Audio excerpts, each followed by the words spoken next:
Bonjour, je ne suis pas le vrai Nicolas Sarkozy. Je ne peux que vous recommander de vous abonner à la chaîne de Franquinfo.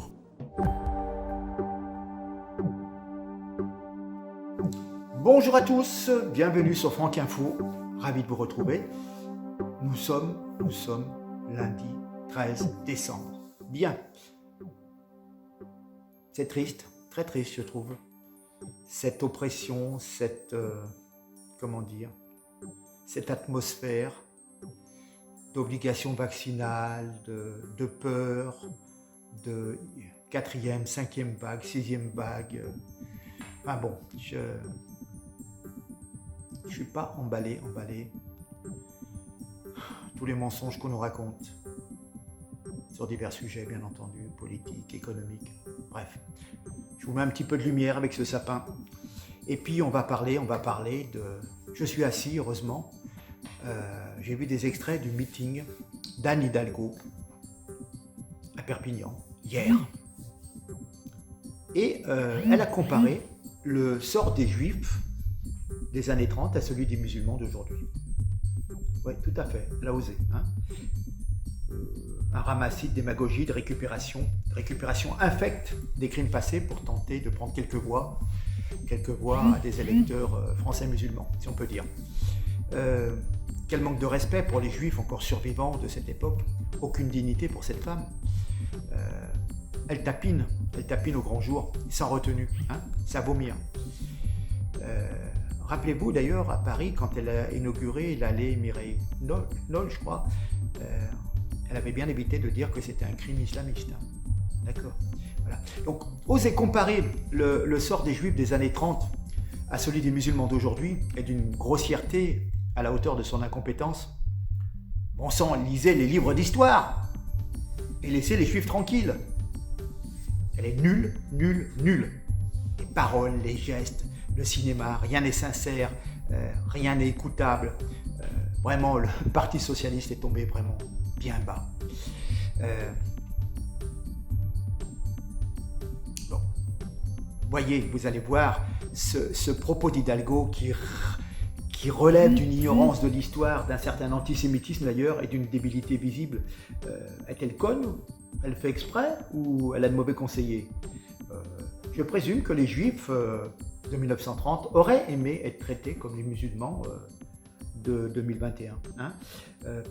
Elle reprend à son compte la propagande islamique qui vise à confondre les citoyens de culture musulmane avec le sort des pauvres Juifs. Voilà. Hein.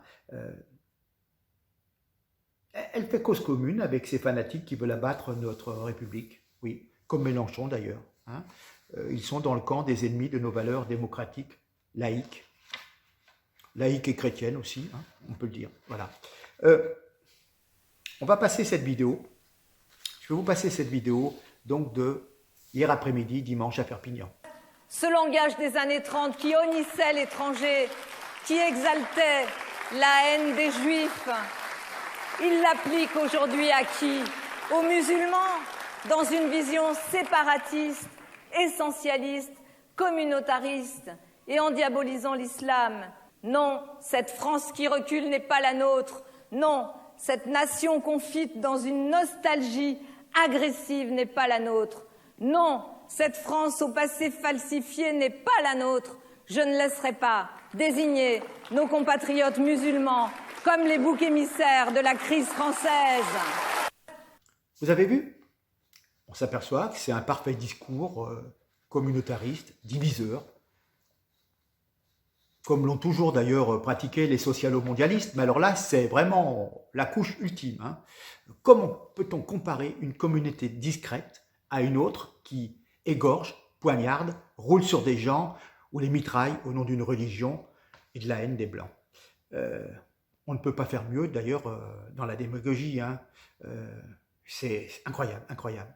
Puis cette personne est incapable de gérer Paris, elle a doublé la dette de cette municipalité et en plus elle voudrait gérer la France. Mon Dieu. D'ailleurs, je vais vous passer un tableau, on va mettre le tableau des actes contre les religions en 2018. Hein. 1063 actes antichrétiens, 541 actes antisémites, 100 actes anti-musulmans. Voilà.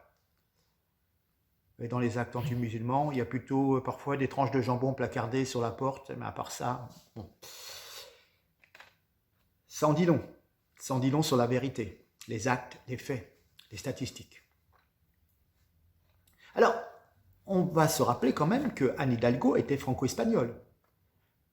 Et elle devrait être disqualifiée pour la présidence de la France. Pourquoi? Parce qu'elle a abandonné la nationalité espagnole en 1973 pour devenir française, mais l'a ensuite reprise en 2003. C'est donc un choix réfléchi. Et pour moi, effectivement, ça coince. D'ailleurs, je vais vous passer l'extrait Wikipédia consacré à sa personne, et on s'aperçoit, on va le mettre tout de suite là, et on s'aperçoit que, et bien évidemment, de 59 à 73 espagnols, de nouveau espagnols en 2003, voilà. On voit qu'elle est mariée, qu'elle a 3 enfants, etc., etc. Donc, Hidalgo, ah non, surtout pas. De toute façon, les personnes se sont rendues compte de son inaptitude quand on voit le pourcentage qu'elle obtient dans les sondages. Bien. Alors, ces pauvres musulmans qui sont martyrisés, eh ben, on va parler de ce qui s'est passé samedi soir, des scènes qui rappellent celles connues lors de la victoire de l'Algérie à la Coupe d'Afrique des Nations. J'ai souvent eu l'occasion d'en parler dans certaines vidéos. Ce samedi 11 décembre avait lieu le quart de finale de la Coupe arabe de football entre les Fennecs, donc le surnom des joueurs algériens, et des joueurs marocains. Au terme d'un match qui s'est terminé sur une égalité, les Algériens l'ont remporté par le tir au but. Voilà. Donc la joie des supporters à Paris s'est rapidement transformée, comme d'habitude, à des affrontements avec la police sur les Champs-Élysées, une bien triste manière de clôturer la soirée. Ah, puis en plus avec, évidemment, bien entendu, des jurons orduriers du genre Zemmour, honteux, voilà. Bref, vous avez compris, cette scène sur nos Champs-Élysées, voilà. Ils ne respectent absolument rien, comme à l'accoutumée, ça grimpe sur des voitures, ça casse, ça vole, ça chaparde, voilà. Il faut arrêter d'importer chez nous en masse et d'engraisser avec des aides sociales ce type de personnes. Hein, il y a des gens réglo, mais s'il s'avère que ceux-là ne le sont pas, il faut prendre des mesures qui s'imposent. Hein. Ces gens nous crachent au visage en permanence et nous gouvernants en redemandent. Je ne comprends pas. Voilà. Il faut absolument reprendre les choses en main pour les présidentielles 2022 et faire gagner le camp patriote. C'est un impératif, sinon on va au désastre. Donc on va regarder un extrait de plusieurs vidéos sur ces tristes événements de casse, de pillage. Allez, on regarde.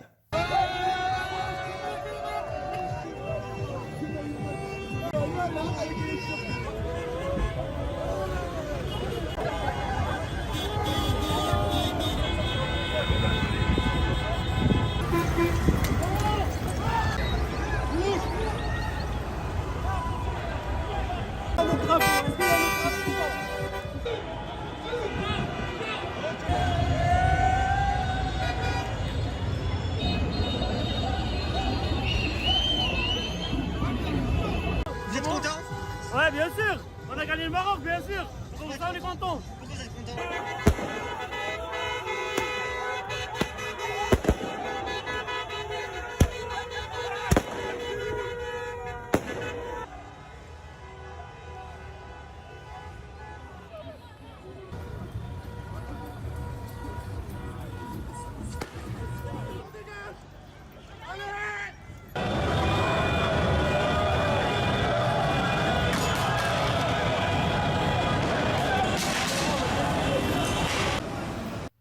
Vous avez vu? Voilà. Donc, toujours les mêmes, je veux dire, c'est... Enfin bon. Et puis, toujours les mêmes, ceux à qui on autorise d'ouvrir des établissements religieux, Je fais exprès de ne pas nommer les choses vraiment, parce qu'on est sur YouTube. Hein. Je ne sais pas si vous voyez. Donc, il y a des lieux de prière qui sont ouverts de plus en plus. Hein.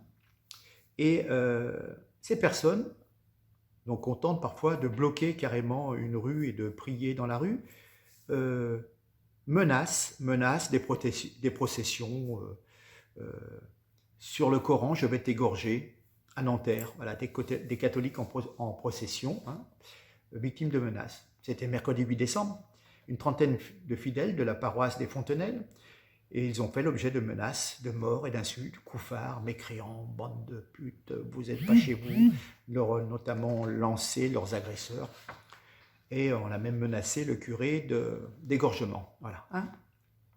Prise à partie par une dizaine de personnes au cours d'une procession au flambeau, bien sûr, qui était en l'honneur de la Vierge Marie, car c'était l'Immaculée Conception. Hein. D'accord.